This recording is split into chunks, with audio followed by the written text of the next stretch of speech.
to a holding defensive role.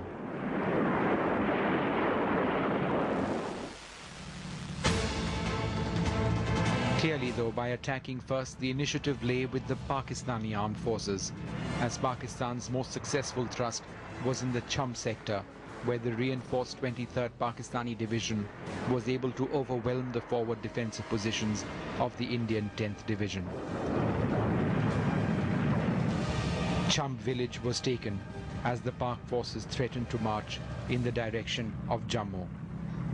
As his forces made gains, the Pak Corps commander Tikka Khan put in another brigade, and the Indian army formed a defensive perimeter around Akhnur. Troops of 26th Infantry Division captured the Chicken Neck area, securing Akhnur, and thus relieved our own troops defending it. Despite the gains, the Pakistan army was suffering heavy losses, and with the Indian Air Force establishing air superiority in the area and coming to the defense of the army, thousands of Pakistani soldiers were either killed or injured, and nearly 50 tanks destroyed. Pakistan had also launched a less successful attack in Poonch. The second heaviest attack of the western sector was in Poonch.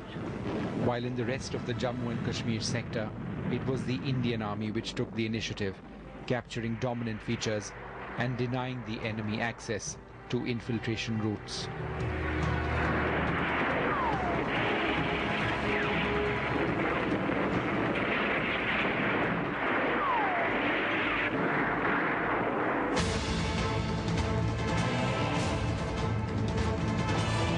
A significantly more ambitious armored thrust in the deserts of Rajasthan was also stopped in a battle which goes down as one of the finest fought by the Indian Army, the Battle of Longewala.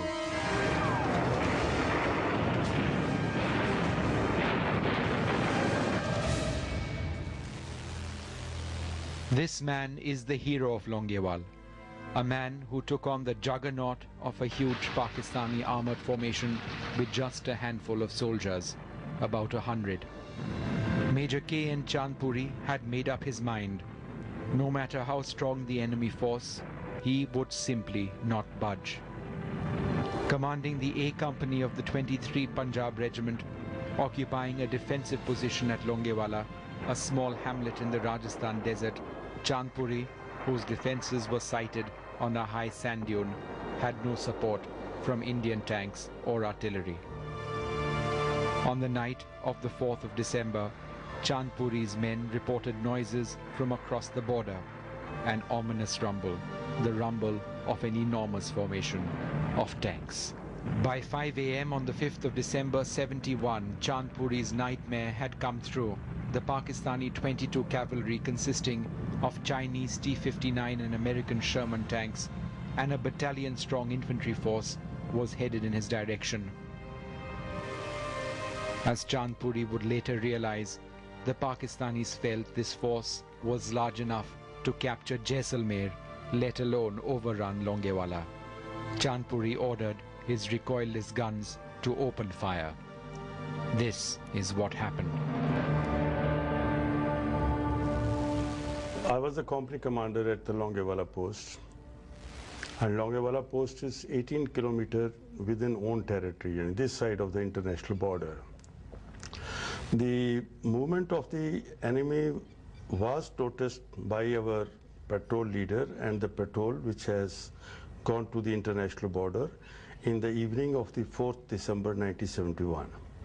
By about midnight, the patrol leader reported me that he could hear the tank noise across the border, and thereafter this noise increased. Now, since this patrol was very close to the international border, about 700 to 800 meters from the border, so he could easily assess that this noise is of the tanks and probably they are heading towards us. And thereafter he confirmed to me that after about few minutes that the enemy armor has crossed into the Indian territory. So it was at about midnight on the night of 4th, 5th December 1971. But Chandpuri's job was hardly over. He had to hold out through the night before the Indian Air Force could come to his defense.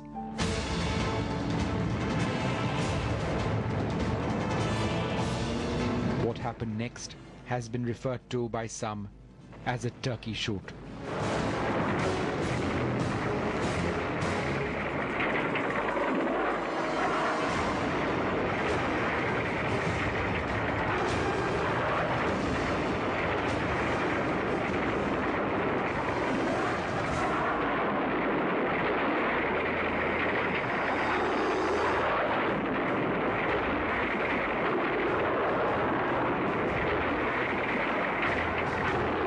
By the time the Battle of Longewala was over, Major Chandpuri's men had completely destroyed 12 enemy tanks. The Indian Air Force accounted for 25 more. The Pakistanis had come in with 59 tanks. They left with 8. Major Chandpuri was awarded the Mahavir Chakra. Some say the tide of the war on the Western Front had already changed, there and then, in the desert, in the Battle of Longewala. This couldn't have been better news for the top brass of the army. General Gn Manekshaw, then the army chief, was running out of time.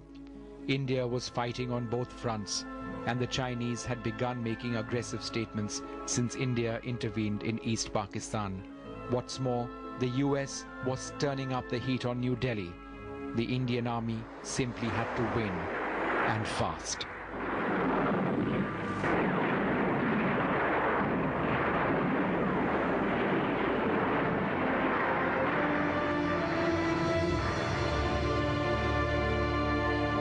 General Dipinder Singh, then a lieutenant colonel, was Manekshaw's military assistant, privy to the most sensitive conversations the general had with military and political leaders. As the world watched every stage of the war in the subcontinent, Dipinder Singh realized that whatever the stakes, Manekshaw, by then a revered figure in the Indian army, had to be protected. But General Sam would have none of it. He would fight a war and lead his life with the same sense of confidence and humor he was renowned for.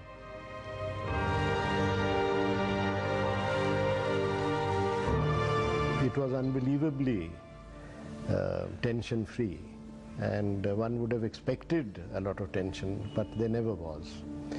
To give you an example, the day Pakistan attacked us, the Field Marshal had closed up, we'd finished off for the day, and he was on his way, and he was on his way to home and dropped into the Military Operations Directorate to get a final briefing. And while we were inside, the Defense Secretary came running up, Mr. K. Bilal, with the news that Pakistan had attacked some of our airfields. And so there was a hush immediately when this news was broken. And after that, the Field Marshal just said, well, now it started, so let's get at them. And he got up, went back to his office, sort of rang up, spoke to the PM and the Defense Minister, and after some time just went home and relaxed in the evening, and so there was no tension at all.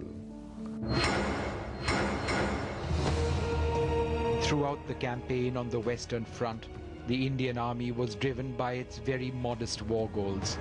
The destruction of Pakistan was not on the cards.